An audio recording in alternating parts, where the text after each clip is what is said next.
Good morning, everyone. Just wanted to give you guys an update on our Oakville Gazebo project here in George's Square.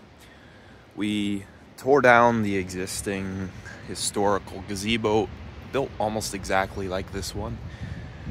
Everything was built exactly the same.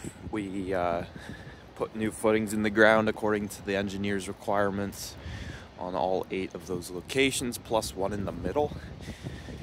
You can see here the deck pattern. We've got 8 5-ply 2x10 beams coming right to the center there, and that's where one extra footing is. And then we have all these custom made railings around the exterior. You might be thinking to yourself, those don't look like they're to code in Ontario building code. Well, you're right, and they're just built according to the previous structure, and that's exactly what they wanted.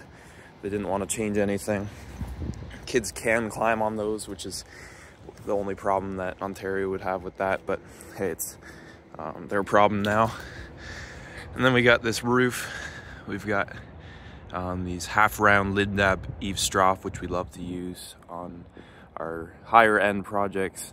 And then we've got this cedar shingle roof. It's a bell roof.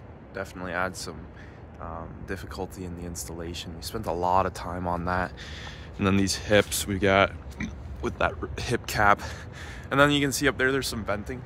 It's obviously important that the venting is there for allowing air to get through that roof. We got venting strips on the bottom of the soffits here.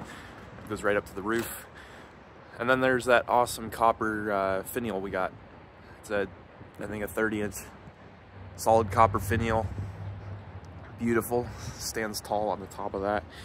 And can't wait to see how this thing's looking in a few years. It's everything built to last.